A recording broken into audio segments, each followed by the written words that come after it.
Hey everyone. Hello, hello, hello. Good morning, good afternoon and good evening. जल्दी से confirm करिए audio video clear है. Hello hello hello. Good good good afternoon, good evening. Visible तो है यार, मैं अपने आप को देख पा रहा हूँ, ऐसे कैसे विजिबल नहीं है? अभी चेक करो जल्दी से.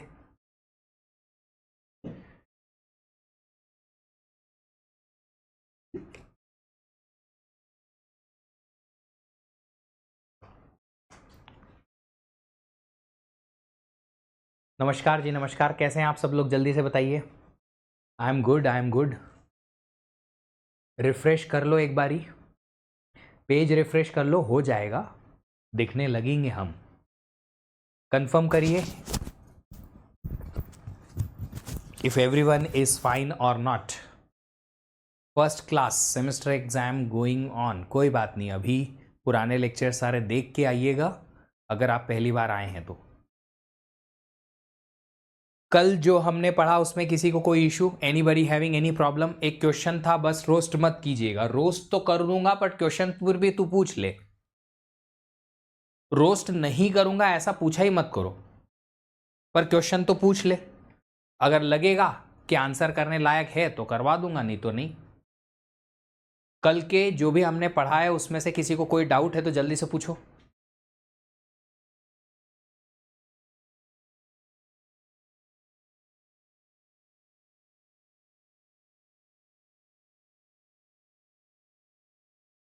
पूछो पूछो, जल्दी पूछो. देखो, अगर वैलिड या कह सकते हैं एक अच्छे लेवल का क्वेश्चन आता है ना, अच्छा लेवल का अगर क्वेश्चन है तो डेफिनेटली मैं अप्रिशिएट करता हूं और बोलता भी हूं बच्चों को कि बहुत अच्छा क्वेश्चन था. पर अगर तुम ऐसे उद्दू फुद्दू क्वेश्चन पूछोगे और फिर बोलोगे कि सर रोस्ट मत करो, तो वो नहीं हो पाएगा हमसे, पक्का.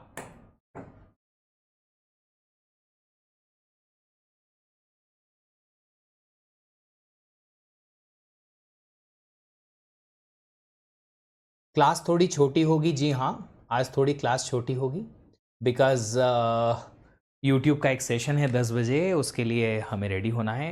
एक्चुअली हम लोग इसरो के लिए एक नया बैच प्लान किए हुए हैं और वो बैच का अनाउंसमेंट है. आप बहुत एक्टिव रहते हो as compare to other teacher. Fitness का ही असर हो सकता है ना? नहीं, अगर फिट है बंदा तो इधर उधर मूव कर सकता है. कहाँ गया वो क्वेश्चन पूछने वाला लड़का? चलो, कल एग्ज़ाम बेटा पता नहीं कब होगी. एग्ज़ाम की डेट अभी बताई नहीं है, एग्ज़ाम नहीं पता है. फिटनेस के लिए गाइड कर दें बेटा? पहले तुम ना गेट एग्ज़ाम निकाल लो, पहले उस पर कॉन्सेंट्रेट कर लो. और रही बात फिटनेस की, तो दिन में कुछ ना कुछ फिजिकल एक्टिविटी थोड़ी बहुत कर लो, 10-15 मिनट आधे घंटे के लिए वॉक करने, रनिंग करने, कोई स्पोर्ट्स खेलने चले जाओ. इतना कि तुम एक्टिव रहो थोड़ा सा, दिन भर बैठे बैठे ना रहो. जब तुम्हारा एग्ज़ाम क्लियर हो जाएगा फिर एक्सरसाइज ये वो सब कर देना चालू. अभी पहले गेट एग्ज़ाम पे ध्यान दे दो. अगर गेट कर रहे हैं इसरो डेडिकेटेडली करना पड़ेगा क्या? नहीं, कुछ नहीं करना है. Any video for DRDO exam? कुछ नहीं बेटा, डीआरडीओ एग्जाम में भी गेट के ही पीवाईक्यू मोस्टली आते हैं. इसरो के लिए ऐसा है, प्रैक्टिस सेशन हम लगाने वाले हैं खाली, और उसमें बहुत इजी क्वेश्चंस आते हैं. गेट के ही पीवाईक्यूज और इसरो के पुराने पीवाईक्यूज में से रिपीट हो जाते हैं काफ़ी सारे क्वेश्चंस. कहाँ गया ये सर सर बोल के? शारदक के we are waiting for you, otherwise हम आगे बढ़ेंगे. कमेंट विजिबल है? हाँ, कमेंट विजिबल है, पर तेरा क्वेश्चन नहीं दिख रहा. हाउ टू न्यूमेरिकली रिवीजन तो आपने डेली करते हैं, हमें अगेन सॉल्व करने होते हैं.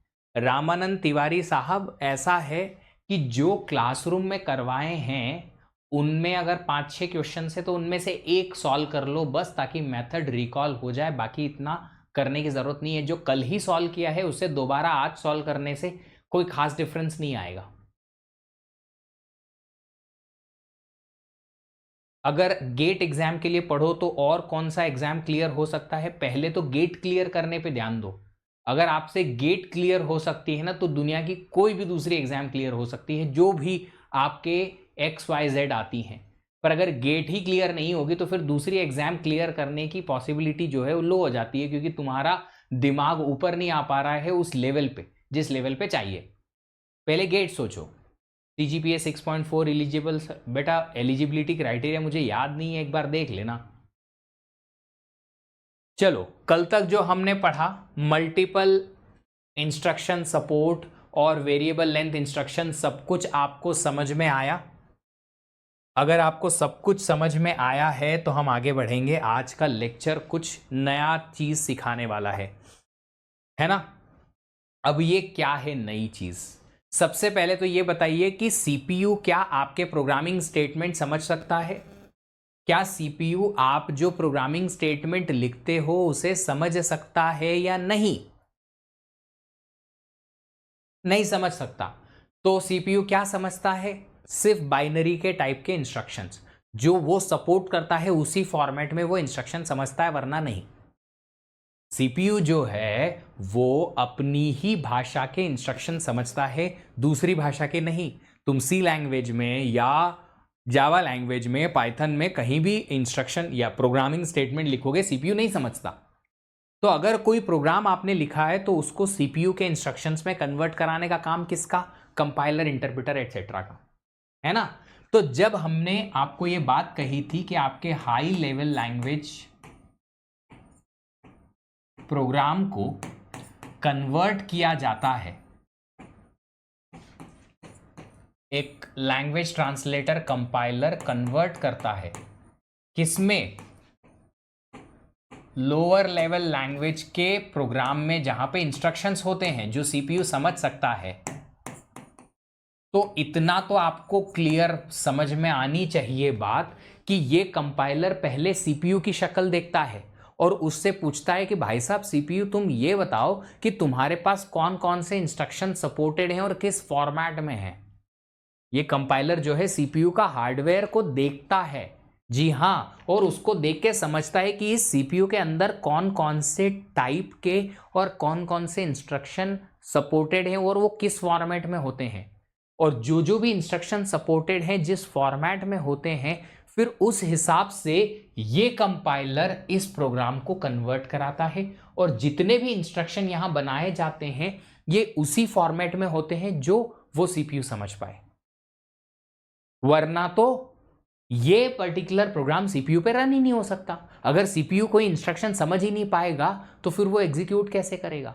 तो इसीलिए कंपाइलर का जो सबसे इंपॉर्टेंट टास्क है यहां पे जो है वो ये कि जो कंपाइलर प्रोग्राम बनाता है लोअर लेवल का, जो इंस्ट्रक्शन बनाता है जो CPU पे डायरेक्टली एग्जीक्यूट होने वाले हैं, तो CPU पे एग्जीक्यूट होने वाले ये सारे इंस्ट्रक्शंस इस फॉर्मेट में होते हैं जो CPU खुद समझ सकता है। तो इसलिए कंपाइलर क्या करता है? कंपाइलर पहले CPU के द्वारा सपोर्ट किए जाने वाले सारे इंस्ट्रक्शंस को चेक करता है, और जब भी प्रोग्राम बनाता है तो प्रोग्राम, ये वाला प्रोग्राम उसी फॉर्मेट में बनाता है, उन्हीं इंस्ट्रक्शन को यूज करके जो CPU में समझे जाते हैं, सपोर्ट किए जाते हैं। ठीक है?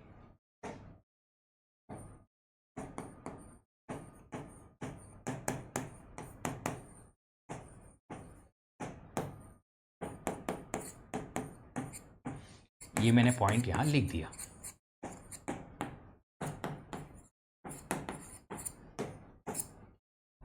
तो अब एग्जाम्पल दो सर।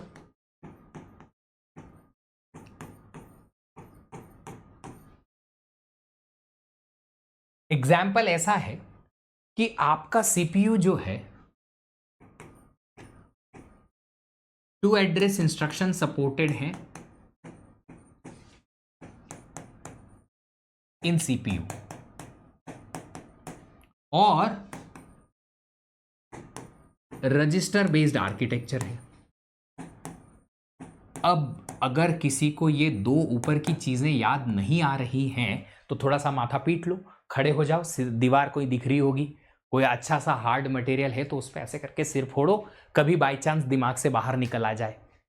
तुम रिमोट, टीवी, मशीन्स, इनके लिए करते हो ना ऐसे, कभी चल जाए, नहीं चल रहा है, ठोक लो, थोड़ा सा ठोक लो, तो ऐसे तुम अपने माथे को भी ठोक लो, कभी चल जाए, याद आ जाए कि ये क्या है।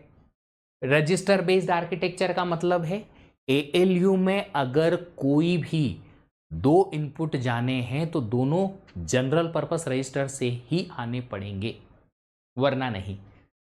टू एड्रेस इंस्ट्रक्शन मतलब एक इंस्ट्रक्शन में आपके पास में दो एड्रेस या दो ऑपरेंड से ज्यादा आप स्पेसिफाई नहीं कर सकते, ये यहां पे बताया गया है ना। अब देखिए जरा, मेरी रिक्वायरमेंट है कि आपके पास एक प्रोग्रामिंग स्टेटमेंट है।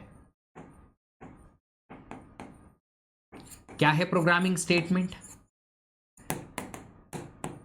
बड़ा सिंपल सा प्रोग्रामिंग स्टेटमेंट लिख रहा हूं मैं, a equals to B plus सी।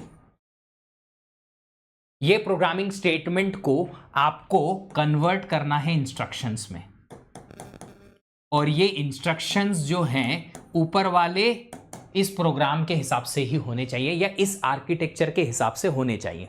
अब देखो, बेसिक वाले इंस्ट्रक्शन जो हमें पता है कि होते ही होते हैं, मेमोरी से किसी रजिस्टर में कॉपी करना कंटेंट, रजिस्टर से मेमोरी में कॉपी करना कंटेंट, है ना, फिर एएलयू में एडिशन सब्ट्रैक्शन कराना, ये सब हमें पता है कि ऐसे इंस्ट्रक्शन बेसिकली होते हैं, है ना। तो अब मैं उन बेसिक वाले इंस्ट्रक्शंस को यूज करके और इस प्रोग्रामिंग स्टेटमेंट को चलाता हूं। अभी यहां पे जो programming statement a equals to B plus C दे रखा है, इसमें a comma B comma C all are memory operands, ये भी मैंने क्वेश्चन में मेंशन किया आपको, चलो एग्जाम्पल में मेरे, कि तीनों मेमोरी के अंदर हैं। अगर ये तीनों मेमोरी के अंदर हैं तो क्या मेमोरी ऑपरेंड दोनों बी और सी को डायरेक्टली एक ही इंस्ट्रक्शन के अंदर में एएलयू पे भेज सकता हूं? मेरे कंप्यूटर सिस्टम के हिसाब से नहीं भेज सकता। मेरे सीपीयू में, एएलयू में अगर कुछ प्रोसेस होना है, एडिशन होना है एएलयू में, तो ये एडिशन रजिस्टर ऑपरेंड पे ही होना चाहिए, मेमोरी ऑपरेंड पे नहीं। तो मेरा काम है पहले बी और सी को रजिस्टर में लेके आओ। तो एक इंस्ट्रक्शन में लिखूंगा मूव इंस्ट्रक्शन, बाइनरी में होगा, उसका मैं असेंबली इंटरप्रिटेशन यहां लिख रहा हूं कि पहले मूव करवाओ किसको, रजिस्टर R1 में वैल्यू B को। देखो, ऑपकोड के अलावा सिर्फ दो ही ऑपरेंड मैंने स्पेसिफाई किए हैं, एक रजिस्टर R1 ऑपरेंड, एक memory operand B। What it says, R1 से मेमोरी से B को लेके आ जाओ, दो ही ऑपरेंड, टू एड्रेस इंस्ट्रक्शन। ये मूव इंस्ट्रक्शन है, एएलयू वाला नहीं, कंफ्यूज मत होना, फिर से क्लियर कर दूं। मूव में हम रजिस्टर से मेमोरी, मेमोरी से रजिस्टर कंटेंट ट्रांसफर करते हैं, है ना। पर अगर आप रजिस्टर बेस्ड आर्किटेक्चर की डेफिनेशन बोलोगे तो वहां एएलयू में जो इनपुट जाते हैं उस पर रिस्ट्रिक्शन है। बोलोगे सर यह मेमोरी ऑपरेंड कैसे लिख दिया? तो बेटा एएलयू ऑपरेशन कहां हो रहा है? यहां एएलयू ऑपरेशन में ही। अब एएलयू क्या करता है? Addition, subtraction, multiplication, division, and और XOR, arithmetic logic operation perform करता है। ये ट्रांसफर ऑपरेशन हो जाएगा। फिर मूव R2 रजिस्टर में आप पहले C लेके आओ। देखो, ऑपकोड के अलावा सिर्फ दो ऑपरेंड एक ही इंस्ट्रक्शन के अंदर आपने स्पेसिफाई किए। अब क्या मैं जो दो ऑपरेंड मेरे B और C रजिस्टर में ले आया हूं, तो क्या मैं एडिशन करा सकता हूं? जी हां। अगर मैं एडिशन करने के लिए लिखूं, पहला ऑपरेंड R1, दूसरा R2, R1 प्लस R2 करने के बाद रिजल्ट किधर जाएगा? R1 में। क्यों सर, आप यहां ए में डायरेक्टली क्यों नहीं डाल रहे हो? क्योंकि मेरे पास टू एड्रेस इंस्ट्रक्शन ही है, दो ऑपरेंड से ज्यादा मैं स्पेसिफाई नहीं कर सकता। टू एड्रेस इंस्ट्रक्शन में आपके पास दोनों ऑपरेंड को अगर ऐड किया तो दोनों में से एक कोई डेस्टिनेशन बनेगा, ये हम बात कर चुके हैं। तीसरा ऑपरेंड कैसे स्पेसिफाई करूं? एक ही इंस्ट्रक्शन के अंदर R1 R2 दो ऑपरेंड में स्पेसिफाई कर सकता हूं, कर दिए, हो गए। R1 और R2 का रिजल्ट R1 में। पर मुझे रिजल्ट फाइनल वाला कहां चाहिए? रजिस्टर नहीं, मेमोरी A में। तो मैं क्या करूंगा, फिर से एक मूव इंस्ट्रक्शन लिखूंगा और ये क्या बोलेगा, आप A में R1 की वैल्यू डाल दो, रजिस्टर R1 की वैल्यू मेमोरी में A में चली जाएगी। ये है इंस्ट्रक्शंस। तो ये चार इंस्ट्रक्शंस मैंने लिखे मेरे आर्किटेक्चर के हिसाब से इस एक प्रोग्रामिंग स्टेटमेंट के। तो ये चीज है जो आज हम सीखने वाले हैं कि आपको अगर ऐसे कुछ प्रोग्रामिंग स्टेटमेंट या कुछ भी ऐसा ब्लॉक दिया जाए, सीक्वेंस ऑफ स्टेटमेंट्स दिए जाएं और उनको आपको इंस्ट्रक्शंस में तब्दील करना है, कन्वर्ट करना है, ट्रांसलेट करना है, तो क्या आप कर पाएंगे based on the architecture given?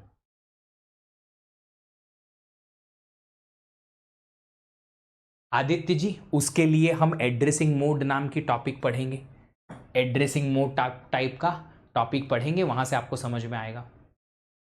Sir ए से पहले एक्यूमुलेटर में नहीं करेंगे क्या? पुनीत कुमार जी, आप कल तक इंतजार करो, कल आपको चीज समझ में आ जाएगी। ये पूरा इंस्ट्रक्शन है कि इंस्ट्रक्शन में R1 और R2 को जब आप ऐड करोगे तो रिजल्ट फाइनली R1 में जाएगा, पर ये डायरेक्टली नहीं जाता, एक स्टेप में नहीं होता। ये एक इंस्ट्रक्शन को एग्जीक्यूट करने के लिए बहुत सारे माइक्रो ऑपरेशन छोटे छोटे लगते हैं। उनमें से एक ये भी होगा कि जब ALU रिजल्ट जनरेट करता है तो पहले आता एक्यूमुलेटर में है, पर एक्यूमुलेटर से वो जाएगा कहां पे? अल्टीमेटली R1 में। तब जाके मेरा इंस्ट्रक्शन कंप्लीट कहलाएगा कि हाँ भैया इंस्ट्रक्शन पूरा हो गया। Sir but value of B changed, shouldn't it be changed back? Sayan, where is value B changed? In this one should my value of B change? इसके हिसाब से क्या वैल्यू ऑफ बी चेंज होनी चाहिए? नहीं ना, बी और सी को मैंने सिर्फ रीड किया है, चेंज सिर्फ ए की वैल्यू होगी। यहां पे भी मैंने बी की वैल्यू को मेमोरी में जाके चेंज नहीं किया है।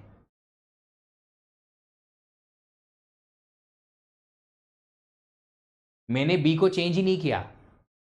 Sir can't we move accumulator value directly to A? No we can not, just because my instruction is having the destination is R1। तो जो इंस्ट्रक्शन में बोला है कि R1 में ही रिजल्ट डालना है, तो पहले R1 में ही रिजल्ट डालना है, नहीं कर सकते। अब सुनिए, जब कभी आप मेमोरी से कंटेंट को रीड करके रजिस्टर में लेके आते हो तो इस टाइप के ऑपरेशन को कहते हैं लोड ऑपरेशन। लोड ऑपरेशन क्या कहता है? मेमोरी से रजिस्टर में कंटेंट को कॉपी करके लेके आना, loading the content from memory to register.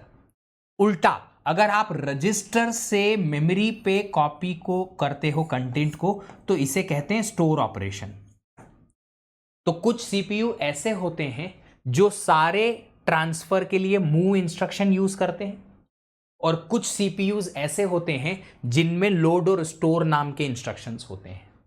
हमें उससे कोई फर्क नहीं पड़ता, हमें मीनिंग पता होना चाहिए कि ये करते क्या है, क्योंकि हम सीपीयू नहीं पढ़ रहे कि यही वाला सीपीयू हमें पढ़ना है या ये वाला सीपीयू पढ़ना है। अलग अलग सीपीयू में अलग अलग भाषा में लिखे रहती है, यही चीज हमें बस पता होना चाहिए कि इसका मीनिंग क्या है, दैट्स इट। तो ये जो ये लिखे हैं ये मेरे इंस्ट्रक्शंस हैं, एक्चुअल इंस्ट्रक्शंस, ठीक है? क्या है ये? इंस्ट्रक्शंस हैं हमारे। नहीं जी, माइक्रो प्रोग्रामिंग देखो सिंपल सी बात है, ये इंस्ट्रक्शन जो मैंने लिखे हैं ना, ये किस भाषा में लिखे हैं? माइक्रो प्रोसेसर की असेंबली लैंग्वेज की भाषा में लिखे हैं, इसलिए इसको माइक्रो प्रोग्रामिंग बोल दिया जाता है। अल्टीमेटली मैं जो आपको सिखाना चाह रहा हूं, तुम इस बात पे फोकस करो कि अगर हमें ये ऐसे स्टेटमेंट दे रखे हों या सीक्वेंस ऑफ स्टेटमेंट दे रखे हों, तो क्या ये इंस्ट्रक्शन बनेंगे based on the architecture given in the question. ये क्वेश्चन में मेंशन होगा कि किस प्रकार का आर्किटेक्चर है, कैसे क्वेश्चन आपको सॉल्व करना है, ये आपको पता होना चाहिए based on the given architecture.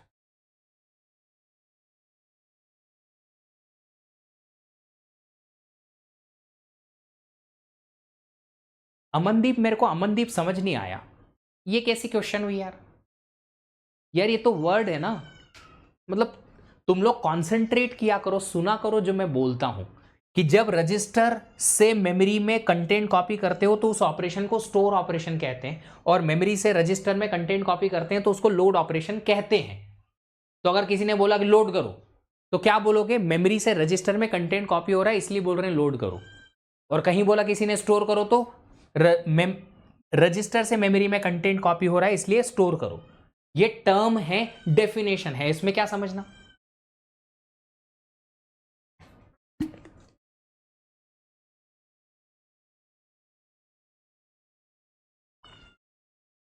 Last instruction में R1 की वैल्यू A को असाइन कर रहे हैं जी, और क्या है?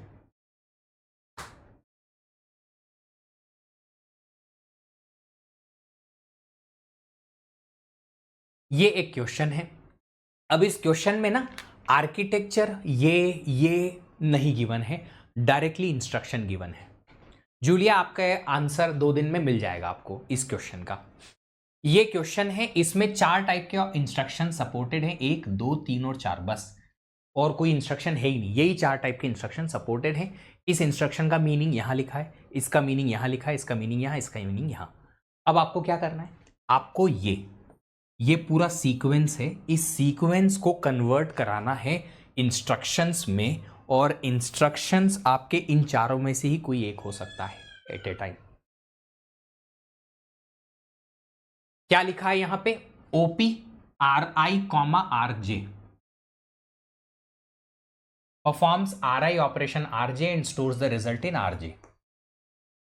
जो इंफॉर्मेशन है उसको इंटरप्रीट करो, और इंटरप्रीट करने के बाद यहां लिखा है OPM, RI performs well operation RI and stores the result in RI।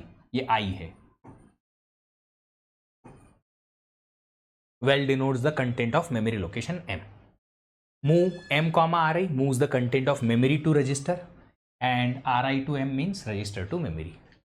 अब ये आपके पास 4 स्टेटमेंट है, A + B, C + D, E - T2, T2 मतलब ये वाला रिजल्ट, T1 - T3, T1 मतलब इसका रिजल्ट, और T3 मतलब इसका रिजल्ट। ठीक है, अब आपको ये 4 स्टेटमेंट को कन्वर्ट कराना है इंस्ट्रक्शंस में, जो इन चारों में से ही कोई एक होगा एट ए टाइम पे।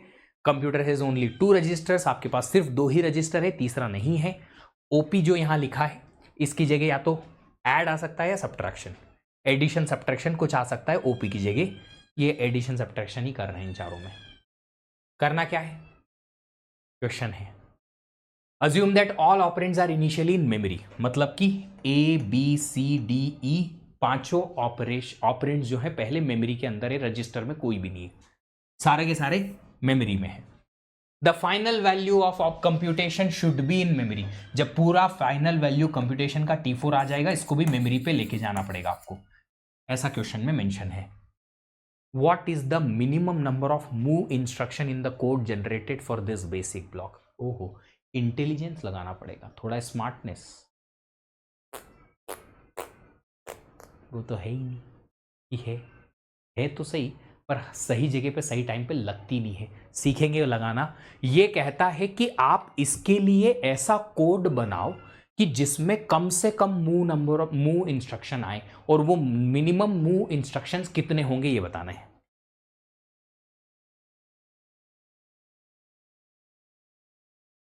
बेटा T1 T2 T3 T4 compiler के टेम्पररीज होते हैं, कंपाइलर टेम्पररीज होते हैं। जब कंपाइलर डिजाइन आप पढ़ोगे तब आपको पता चल जाएगा, अभी के लिए यूं समझ लो कि टेम्पररी वेरिएबल्स है।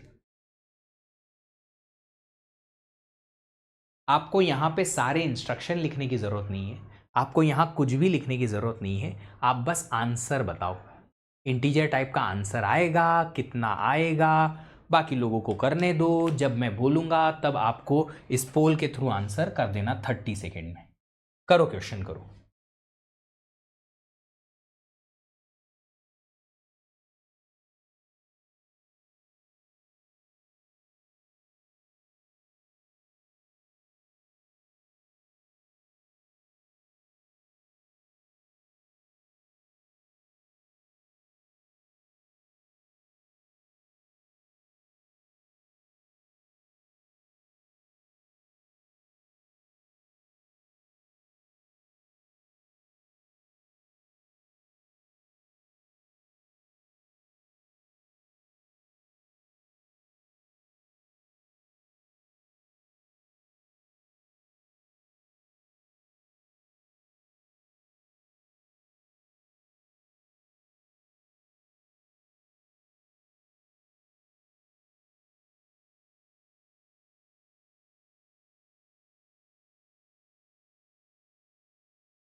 T1 T3 कहीं नहीं रखना है बेटा, इनको रिप्लेस करना है रजिस्टर से या कहीं पे, जहां भी आप कंटेंट रखना चाहो। आपको करना है पहले A + B रिजल्ट लाओ, किसी रजिस्टर में रख दो, फिर आगे जाके उसको यूज कर लो।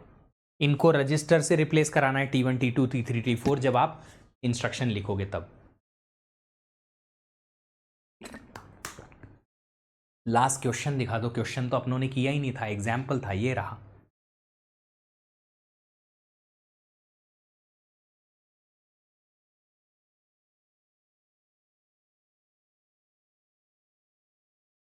ये रही लास्ट स्लाइड।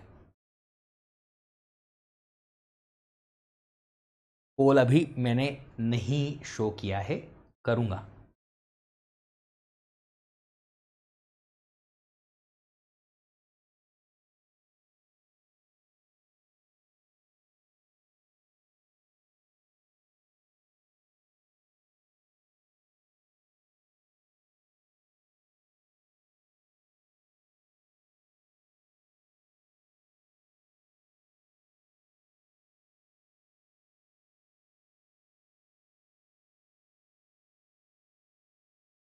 ALU 2 इनपुट कहाँ से लेगा वो इंस्ट्रक्शन में देखना है आपको। जो इंस्ट्रक्शंस हैं आपके, उसके हिसाब से जो इंस्ट्रक्शन है उसको ऑब्जर्व करके देखना है। इंस्ट्रक्शंस जो हैं उन्हें देखो थोड़ा सा तो समझोगे।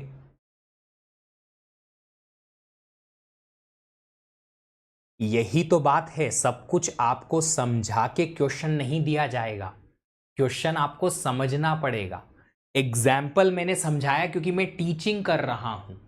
ये एग्जाम्पल मैंने जो समझाया है इसलिए समझाया क्योंकि टीचिंग कर रहा हूं।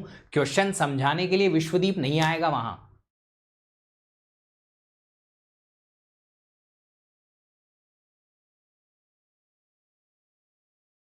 रामानंद तिवारी साहब, ऐसा है ना कि बच्चों को आधी से ज़्यादा चीज़ें पता ही नहीं होती कि ज़िंदगी में उसके अराउंड, उनके अराउंड कुछ और भी हो सकता है। आधे से ज़्यादा क्वेश्चन के आंसर उन्हें पता होते हैं, फिर भी सर ही बताएंगे, सर ये कर दो, सर वो कर दो, सर ये कैसे आया, वो क्यों हो गया।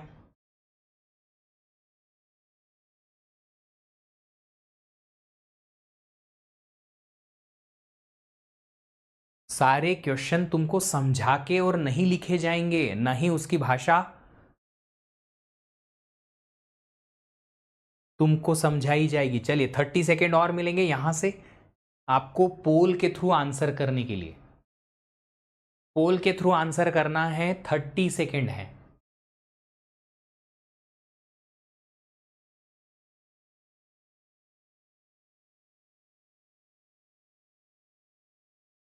जल्दी से पोल के थ्रू आंसर अपना लॉक कर दो, तो फिर हम समझेंगे कि ये प्रश्न सॉल्व कैसे होगा।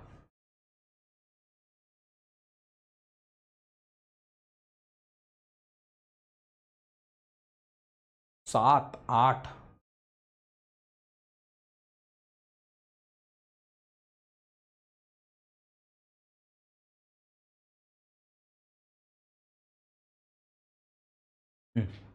चलो पोल स्टॉप हो गया, आंसर बाद में देखेंगे इसका क्या करना है। सबसे पहले तो नीचे के दो इंस्ट्रक्शन समझाता हूं। Move M, RI moves the content of memory location M to register RI। अब I मतलब एक वेरिएबल नंबर है, R1 R2 जो भी रजिस्टर नंबर लोगे उसमें मेमोरी का कंटेंट कॉपी हो जाएगा। ये इंस्ट्रक्शन और ये इंस्ट्रक्शन तो सबको समझ में आया कि अगर मेमोरी से रजिस्टर पे कॉपी करना है तो ये इंस्ट्रक्शन, अगर रजिस्टर से मेमोरी में कॉपी करना है कोई कंटेंट तो ये इंस्ट्रक्शन। दो इंस्ट्रक्शन तो सबको समझ में आए, पर ये ऊपर वाले दो इंस्ट्रक्शन समझना सबसे ज्यादा इंपॉर्टेंट थे। ऑपरेशन परफॉर्म अगर करना है, ओपी, ओपी मींस ऑपरेशन, है ना। ओपी इज ईदर एडिशन या सब्ट्रैक्शन। मतलब अगर आपको एडिशन या सब्ट्रैक्शन कराना है तो उसके दो तरीके के इंस्ट्रक्शन हैं, एक ये वाला भी है, एक ये वाला भी है, दोनों टाइप के हैं। क्या कहता है ये पहला वाला इंस्ट्रक्शन? कहता है कि इसमें ऑपरेंड मतलब sorry operation, opcode, addition, subtraction के अलावा दो ऑपरेंड, दोनों रजिस्टर ऑपरेंड है, RI और RJ। दोनों कौन से ऑपरेंड हैं? Register operand.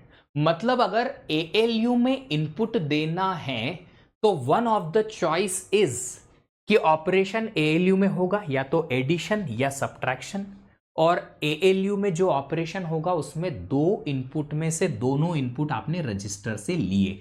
ऐसा इंस्ट्रक्शन आप लिख सकते हो, CPU समझ जाएगा। Okay, performs R I operation R H J. Operation अगर एडिशन है तो R I addition R J, subtraction है तो R I subtraction R J. ये परफॉर्म करने के बाद stores the result in R J. ये आधे लोगों ने नहीं देखा होगा।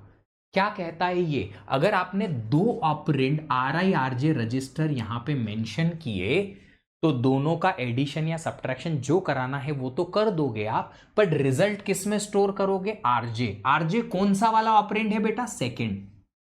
ये क्वेश्चन में लिखा है, तुमको पढ़ के समझना है, पर समझ में आएगा तब जब तुमको वो दिमाग, तुम्हारा जो माइंड है, तुम्हारा जो इंटरप्रिटेशन की कैपेबिलिटी है वो डेवलप होगी। और वो डेवलप तभी होगी जब तुम क्वेश्चन सॉल्व करोगे और ऐसे क्वेश्चन अटेम्प्ट करोगे ताकि गलती करो और फिर पकड़ में आए कि अच्छा यहां से समझनी चाहिए।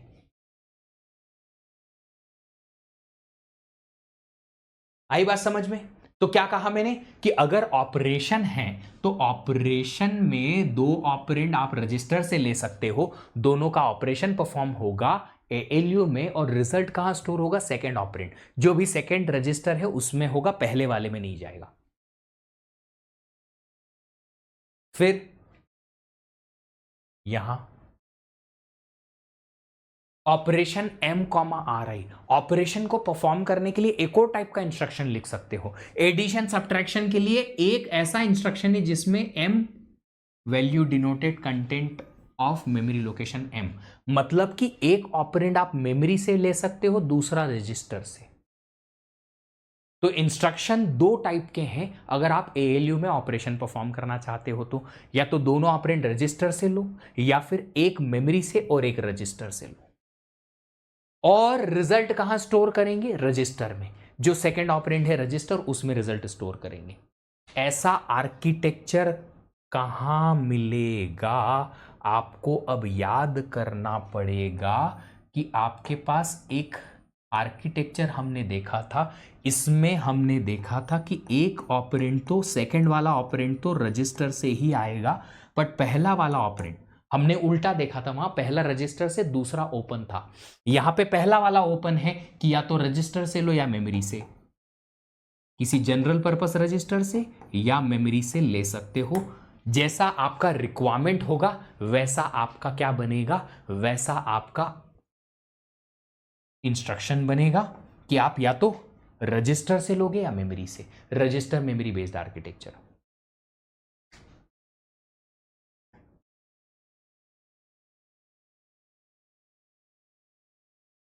Register memory based architecture.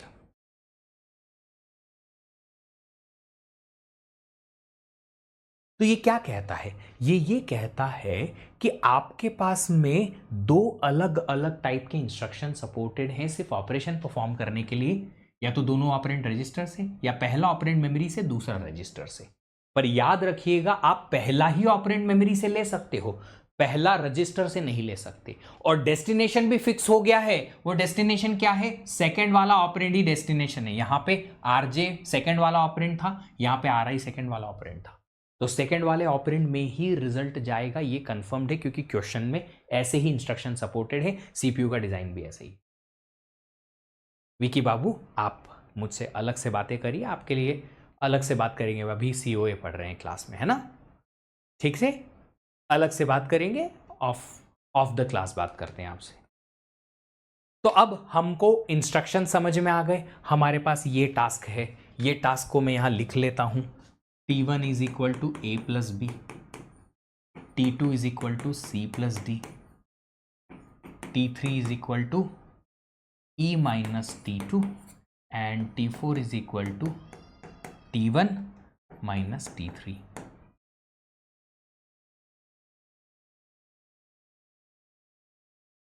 अब क्या करें, अब ऐसा है कि सबसे पहले मुझे a प्लस बी सॉल्व करना है। क्वेश्चन में क्लियर कट मेंशन है a और b दोनों के दोनों मेमोरी ऑपरेंड हैं। अगर ये दोनों मेमोरी ऑपरेंड हैं तो क्या मेरे पास कोई ऐसा इंस्ट्रक्शन है जिसमें मैं ऑपरेशन लिखूं एडिशन और दोनों ऑपरेंड मेमोरी से लिए जा सके? नहीं है, नहीं है ना ऐसा इंस्ट्रक्शन, नहीं। एक ही ऑपरेंड में मेमोरी से ले सकता हूं, दूसरा तो मुझे रजिस्टर से ही लेना पड़ेगा। तो अब मुझे क्या करना है, मुझे मेमोरी ऑपरेंड को रजिस्टर में ले जाना पड़ेगा।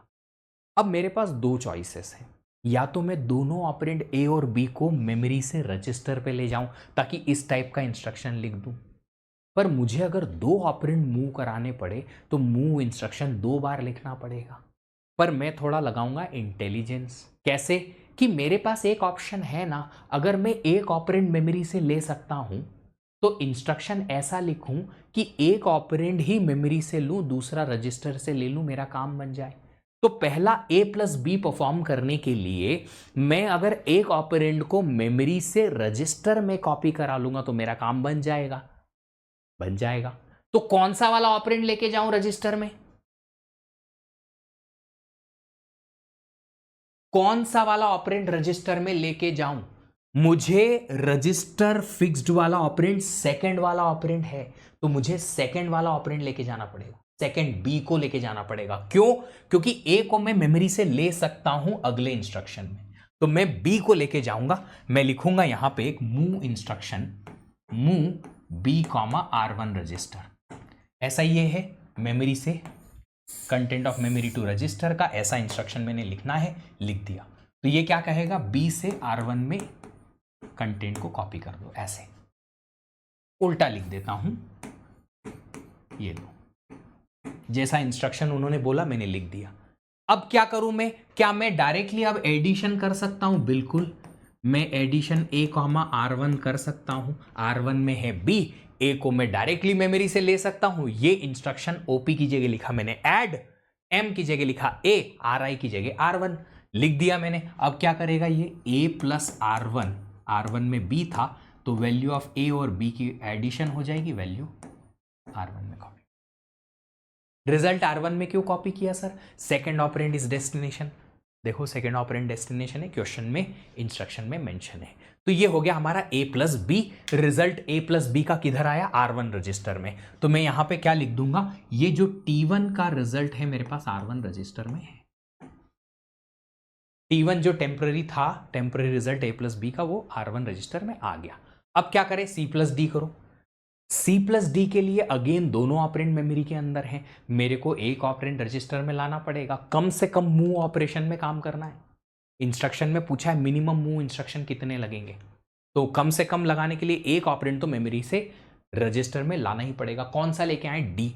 अब मेरे पास दो ही रजिस्टर्स हैं, क्वेश्चन में मेंशन है only 2 registers we have, computer has only 2 registers. तो दोनों में से किस रजिस्टर में लेके आऊं? क्या R1 में ही मैं लेके आ जाऊं? क्या मूव करा के डी की वैल्यू को, सेकेंड ऑपरेंड ऑफ कोर्स लाना है, R1 में लेके आ जाऊं? क्या नहीं ला सकता। क्यों?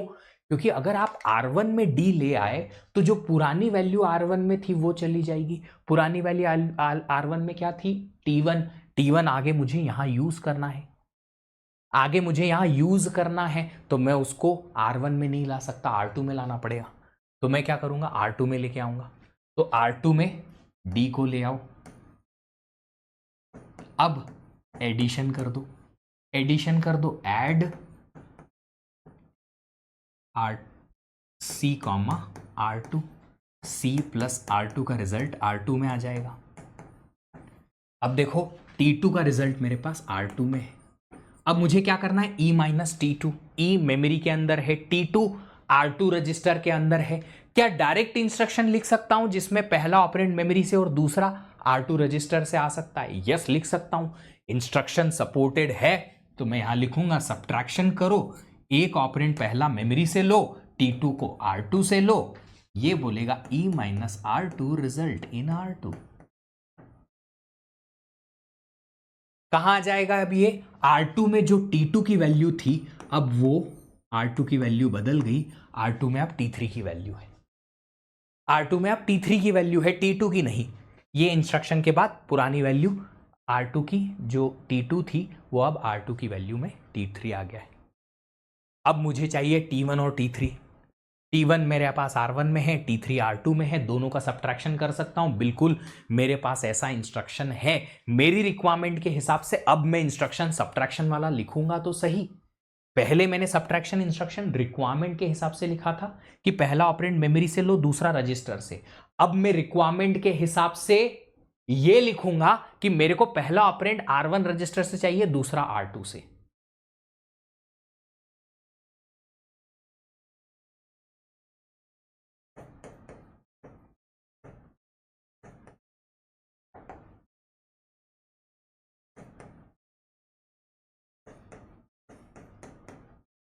R1 माइनस R2, रिजल्ट मुझे R2 में ही स्टोर करना है। सुष्मिता जी पूछती हैं कि सर सेकेंड ऑपरेंड ही रजिस्टर में लाना पड़ेगा, समझ नहीं आया। सुष्मिता जी, क्या आपको ये इंस्ट्रक्शन का फॉर्मेट समझ आ रहा है कि इसमें पहला ही ऑपरेंड मेमोरी से ले सकते हो, दूसरा रजिस्टर से लेना पड़ेगा? तो आपका इंस्ट्रक्शन ऐसा होना चाहिए कि पहला ऑपरेंड मेमोरी से, दूसरा रजिस्टर से। तो अगर दो ऑपरेंड में से एक मेमोरी से आना है तो पहला वाला ही आना है, दूसरा नहीं ला सकते। इंस्ट्रक्शन को देख के प्रोग्राम बनाना है। अब मेरे पास इसका रिजल्ट किस में आ गया? R2 में आ गया। R2 में अब T4 का रिजल्ट आ गया, आया। अब अगर R2 में T4 का रिजल्ट आया, क्वेश्चन फिर से पढ़ो, लिखा है कि final value of the computation should be in memory. तो जो फाइनल रिजल्ट आया है T4 का R2 रजिस्टर में, इसको मेमोरी पे डालो। कौन सी जगह पे मुझे नहीं पता, बस मेमोरी में रहना चाहिए, इन्होंने ऐसा कहा। तो हम मूव इंस्ट्रक्शन लगाएंगे कि रजिस्टर R2 से कंटेंट को कोई मेमोरी लोकेशन, कोई भी XYZ वैल्यू जहां पे भी है, लेट्स से M पे डाल दो। तो R2 की फाइनल वैल्यू M पे डाल दो। कितने मूव इंस्ट्रक्शंस आए? 1 2 3। Answer is 3। 7 8 पता नहीं कितने कितने मूव इंस्ट्रक्शन लगा दिए थे।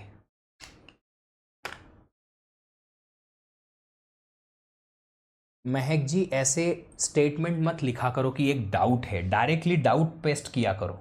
अगर लगेगा कि ये डाउट काम का है तो मैं ले लूंगा, लगेगा कि डाउट काम का नहीं है तो मैं छोड़ दूंगा। कोई है ऐसा जिसने आंसर 3 दिया है? No one in the leaderboard. ऐसा कैसे रे बाबा? सर क्या T4 का रिजल्ट R1 में डाल सकते हैं? बिनोरी बलाल जी, एक बात बताओ, T4 का रिजल्ट R1 में डालेंगे तो क्या आपका इंस्ट्रक्शन ऐसे सपोर्टेड है? आपका इंस्ट्रक्शन ऐसा है क्या कोई कि अगर आप दो ऑपरेंड पे ऑपरेशन परफॉर्म करो तो रिजल्ट पहले वाले ऑपरेंड में आए? डेस्टिनेशन R1 है।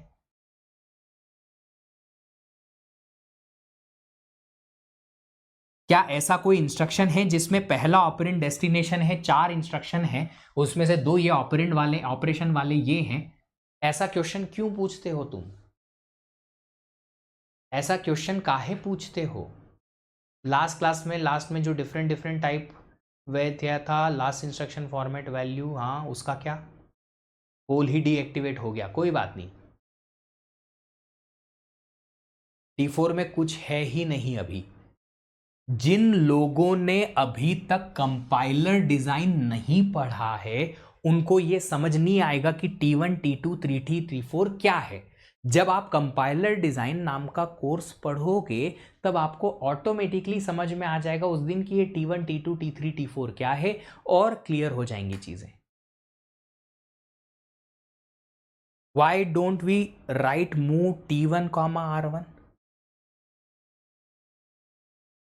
सिन्हा साहब, देवन सिन्हा साहब, T1 T2 T3 T4 बस टेम्पररी शो करने के लिए है कि आप A प्लस बी का रिजल्ट अगर T1 में रखते हो तो यहां T1 यूज होगा।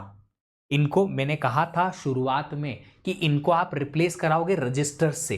देखो R1 R2 से रिप्लेस करा दिया मैंने कि A प्लस बी का रिजल्ट R1 में है, T1 में का रिजल्ट R1 रजिस्टर में आ गया। जब इंस्ट्रक्शन बनता है ये खाली टेम्पररी नाम है, कंपाइलर बनाता है इनको बीच में, बस टेम्पररी नाम है T1 T2 T3 T4। ये वेरिएबल या कुछ मेमोरी लोकेशंस नहीं है, इनको आप इंस्ट्रक्शन बनाते वक्त रजिस्टर से रिप्लेस करा दोगे। T3 कंपाइलर तक CPU में नहीं आएगा। ओहो क्या बात है। जो भी क्वेश्चन आप T1 T2 3T 3-4 से रिलेटेड कर रहे हो वो सारे नल एंड वॉइड हो जाएंगे जब कंपाइलर पढ़ोगे, तो फालतू क्वेश्चन में नहीं लेने वाला। दोनों इंस्ट्रक्शन फॉर्मेट की टोटल यूज की तो उसमें से सब्ट्रैक्ट नहीं किया, इसमें से सब्ट्रैक्ट करेंगे। Sir at this step 3 T3 में रिजल्ट कैसे आएगा? रिजल्ट तो T2 में जाएगा ना। मैंने कहाँ लिखा T3 में रिजल्ट गया? स्टेप 2 पे, स्टेप 3 पे। हर्ष काकड़िया जी, स्टेप 2 है ये रही, ये वाली, ये कि ये मैंने T2 T3 में रिजल्ट डाला ही नहीं। ये कोई स्टोरेज नहीं है, खाली ये टेम्पररी नाम दे रखे हैं जिनको तुम्हें रिप्लेस कराना है रजिस्टर से इंस्ट्रक्शन बनाते वक्त। These instructions are representation of the actual instruction of binaries। तो बाइनरी में इनके इंस्ट्रक्शन बनेंगे, उनका ये रिप्रेजेंटेशन है असेंबली लैंग्वेज में। इनका बाइनरी जो इक्विवेलेंट रहेगा वो एग्जीक्यूट होता है सीपीयू में।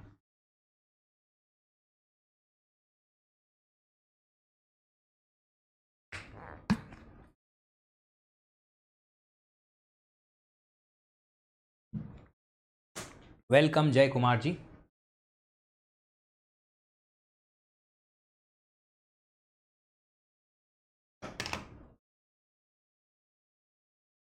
सर सिर्फ प्रीवियस कैलकुलेटेड को ही सबट्रैक्ट करते हैं सर। महक जी, वो क्वेश्चन जो सबसे आखिरी वाला कराया था अलग था बाकियों के कंपैरिजन में। बाकी सारे क्वेश्चंस में इंस्ट्रक्शन की लेंथ फिक्स्ड रहती है, वेरिएबल लेंथ के ऑपकोड होते हैं।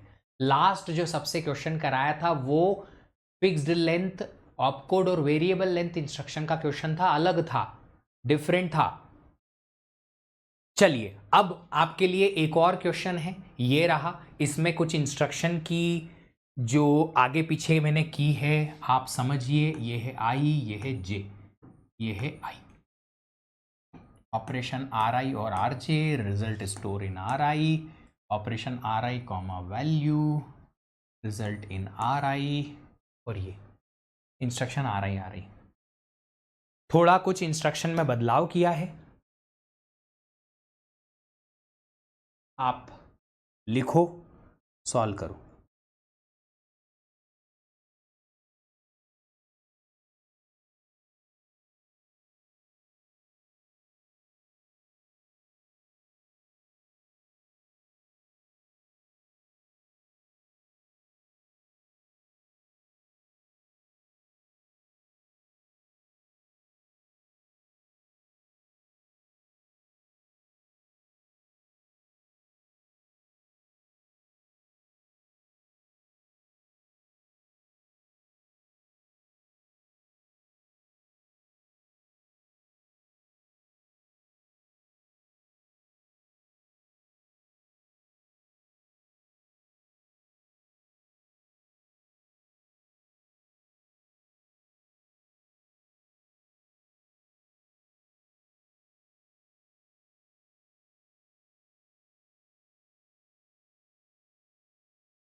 महक जी, डाउट मुझे यहाँ दिखते नहीं है।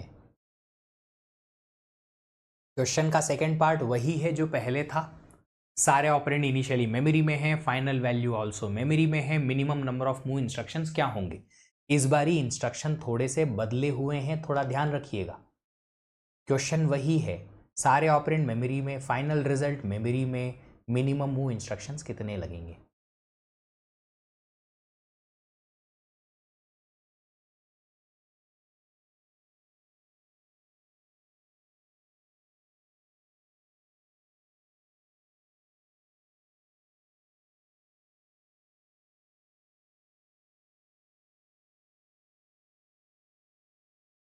Please answer, what answer.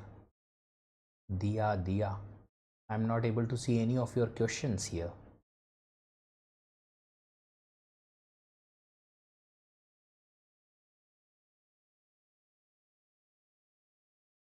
भाई शाबाश। चलो, इंटीजर टाइप 30 सेकेंड्स में पोल स्टार्ट कर दिया है, करो आंसर। देखो कितने वेराइटी के आंसर आ रहे हैं, 4 5 6, 4 5 5 4 6। वही तो मज़ा है इंटीजर टाइप के क्वेश्चंस को सॉल्व करने में, वही मज़ा है।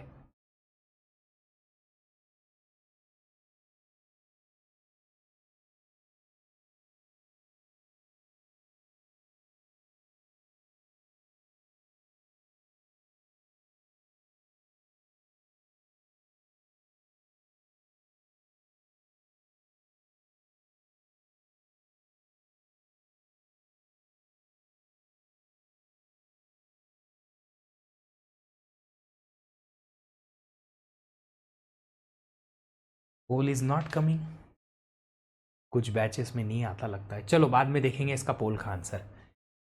क्या चेंज आया? चेंज समझ में आया तुम लोग को? अगर चेंज ही समझ में नहीं आएगा तो क्या खाक क्वेश्चन सॉल्व होगा तुमसे?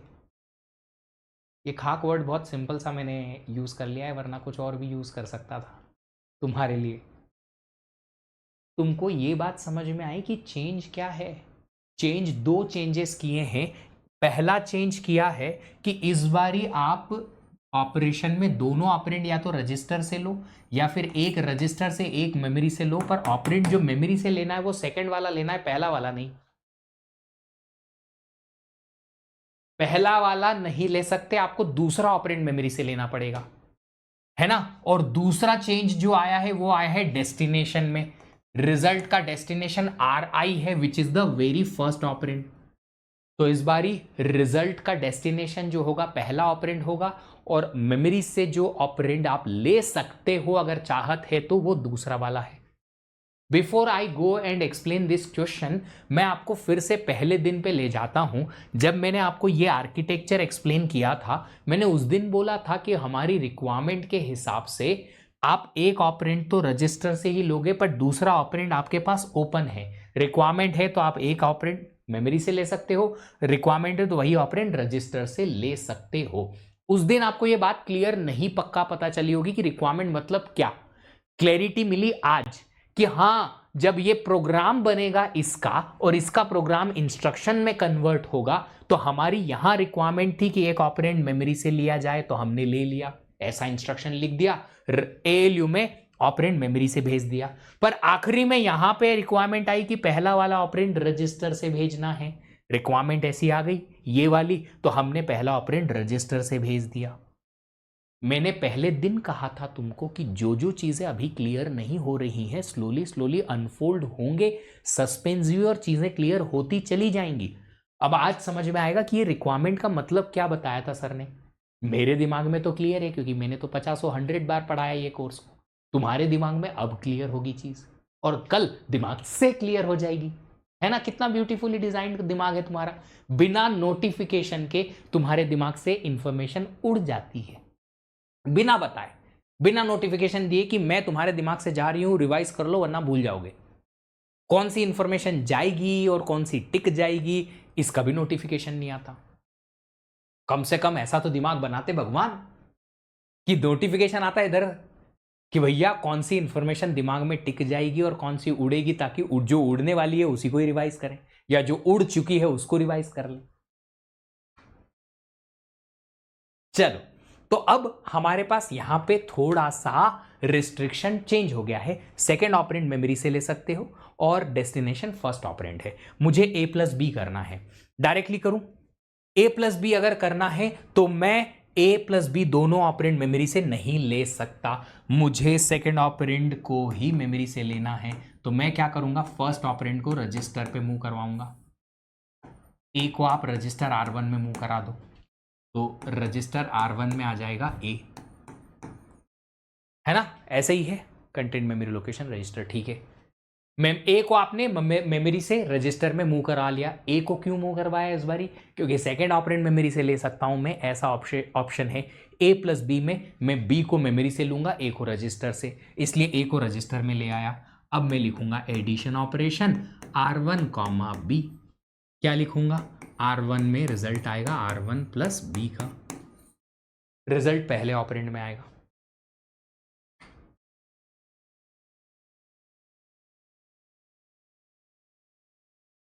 गेट 2022 का ऑल इंडिया रैंक 1 मेरा ही स्टूडेंट था, अभिनव गर्ग। उस बच्चे ने, गेट एग्जाम थी हमारी सैटरडे को, फ्राइडे को सेमेस्टर एग्जाम लिखा है। उसके पहले, एग्जाम के पहले 6 महीने 8 से 10 घंटे पर डे की इंटर्नशिप वाली जॉब करी है, और एग्जैक्टली 1 साल की प्रिपरेशन उसने की है मार्च से लेके फरवरी में, और फिर ऑल इंडिया रैंक 1 लेके आया है। तो जितने भी तुम्हारे ये एक्सक्यूजेस होते हैं ना कि सर अभी ये चल रहा है, वो चल रहा है, वो नहीं हो पाया, वो नहीं हो पाया, बैकलॉग हो गया एंड ऑल, सब एक्सक्यूज हैं, सिर्फ तुम अपने मन को समझा रहे हो, रैंक नहीं लाने की कोशिश कर रहे। आई डोंट केयर, क्योंकि मेरा करियर स्टैक पे नहीं है, मेरे को क्या फर्क पड़ता है, पढ़ो पढ़ो नहीं पढ़ो मत पढ़ो। मैं काहे जबरदस्ती एनर्जी लगाता हूं, पर फिर भी लगाना पड़ती है। मेरा दिल दुखता है कि ऐसा बच्चा जो पोटेंशियली बहुत अच्छी रैंक ला सकता है पर नहीं पढ़ पा रहा है, पता नहीं क्यों, तो मुझे एनर्जी लगानी पड़ती है। चलो अब क्या करें, a प्लस बी तो आ गया, फिर c प्लस डी करेंगे। c प्लस डी कैसे करेंगे, c प्लस डी करने के लिए मुझे वापस मूव करना पड़ेगा c को R2 में। c को R2 में मूव करो, c को R2 में मूव कर दिया, और फिर क्या करें, एडिशन करें। क्या, किसका, R2 कॉमा डी का। क्या होगा उससे, R2 plus D, result R2 में आ जाएगा। तो अब हमारे पास T1 में है, T1 का रिजल्ट R1 रजिस्टर में है, T2 का रिजल्ट R2 रजिस्टर में है। मेरे को आगे T2 की भी जरूरत है, T1 की भी जरूरत है, तो R1 R2 में जो भी कुछ है मुझे वहां रखना है, मैं उसे हटा नहीं सकता अभी। अब देखो जरा, मुझे E माइनस T2 करना है। अगर E माइनस T2 करना है, क्या हो भैया तुम काहे रुक गए यहां,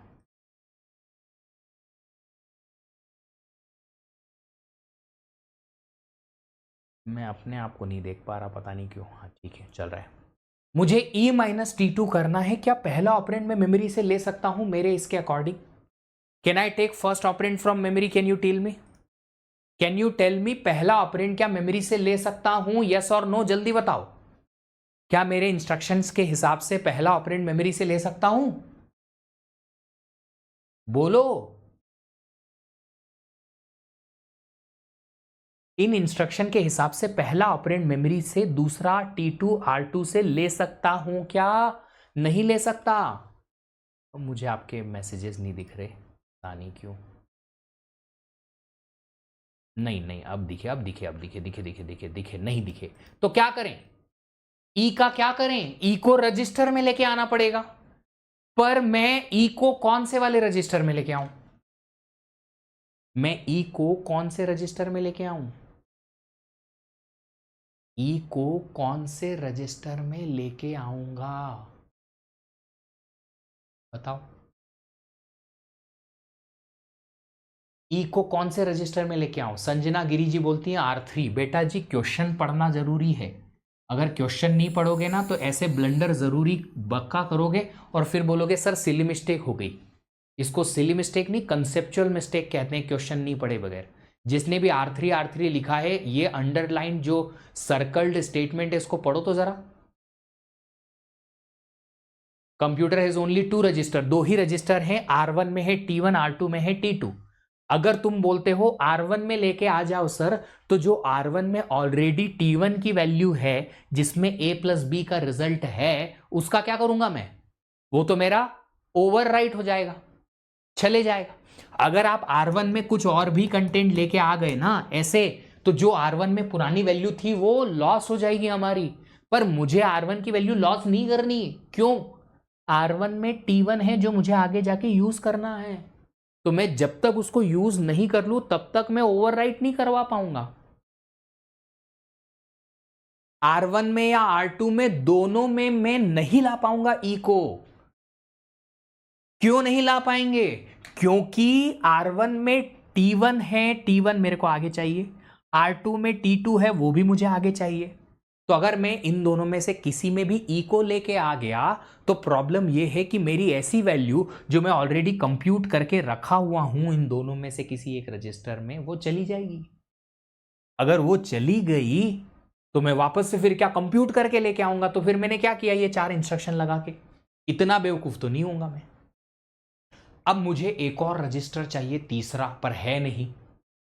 तो रजिस्टर की कमी की वजह से मुझे क्या करना पड़ेगा, टेम्पररी बेसिस पे, टेम्पररी बेसिस पे इन दोनों में से किसी एक रजिस्टर की वैल्यू को मुझे मूव आउट करना पड़ेगा मेमोरी में। कहां पे? रजिस्टर से बाहर। रजिस्टर होते हैं सीपीयू के अंदर, मेमोरी मतलब रैम, तो सीपीयू से बाहर रैम के अंदर टेम्पररी बेसिस पे रखना पड़ेगा इन दोनों में से किसी एक वैल्यू को। एक्यूमुलेटर में नहीं डाल सकते बेटा, क्योंकि तुम जब रिजल्ट परफॉर्म करोगे तो एक्यूमुलेटर से वो लॉस्ट हो जाएगी फिर से। कहीं भी आप किसी भी रजिस्टर में नहीं रख सकते क्योंकि आपके पास रजिस्टर है ही नहीं, जनरल पर्पस रजिस्टर ही नहीं बचे। स्पेशल पर्पस रजिस्टर में तुम ऐसी चीजें नहीं डाल सकते। तो आपको पहले कोई एक वैल्यू को मूव आउट करना पड़ेगा। मैं थोड़ा इंटेलिजेंस लगाऊंगा कि मैं R2 की वैल्यू को मेमोरी पे डाल देता हूं। अगली बार जब R2 की वैल्यू यहां पे यूज करनी पड़ेगी, सेकेंड ऑपरेंड मेमोरी से लिया जा सकता है, तो मैं वहां से यूज कर लूंगा। तो मैंने क्या कहा, मैं टेम्पररी बेसिस पे मूव करूंगा R2 की वैल्यू को एक मेमोरी लोकेशन X पे,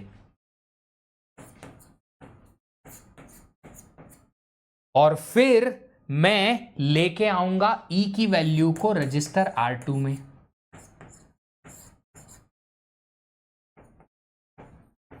R2 खाली कर लिया मैंने, उसकी वैल्यू कहीं मैंने सेव कर ली X मेमोरी लोकेशन पे, और फिर E को मैं R2 में लेके आ गया। तो अब मेरे पास R2 में T2 नहीं है, ये है। T2 की वैल्यू मेरे पास मेमोरी लोकेशन X पे है। अब क्या मैं R2 माइनस एक्स कर सकता हूं? जी बिल्कुल कर सकता हूं। तो मैं करूंगा subtraction of R2 comma memory location X, R2 minus x result in R2।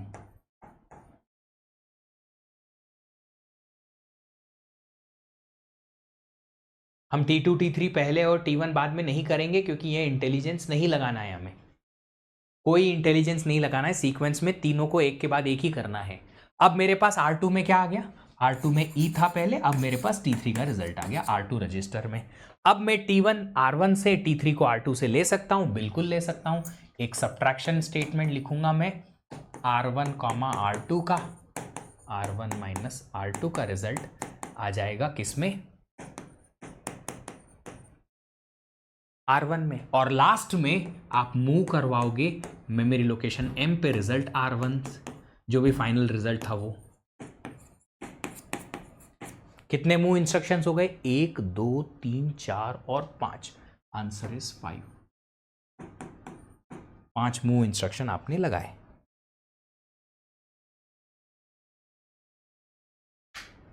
चलो अब दिखा मेरे को तुषार, चेतना, यादाब, सहस्रांशु, ओके, उपाध्याय, दिव्या पटेल, अमन सिंह, स्वाति चौहान एंड गोपाल, ये सब के आंसर सही हैं।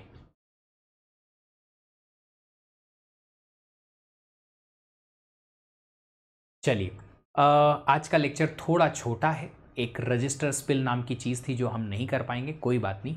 आपने जो कल मल्टीपल इंस्ट्रक्शन सपोर्ट वाले क्वेश्चन सॉल्व किए थे मेरे साथ, उसके कुछ PYQ हैं जो एज अ होमवर्क मैं आपको दे रहा हूं।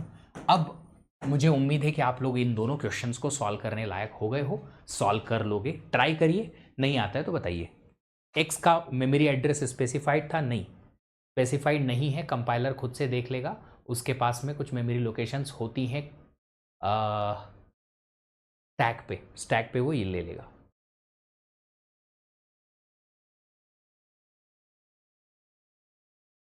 चलिए आज के लिए इतना ही। मैं अभी आप लोगों के और कोई क्वेश्चन ले नहीं पाऊंगा, just because I have to rush to the next class. तो फिर हम आपसे उसी टाइम पे बात करेंगे, है ना। Thank you so much. कल बात करते हैं, और भी कोई डाउट रहते हैं तो कल मैं उससे डिस्कशन करूंगा आगे जाके। Okay, bye bye everybody.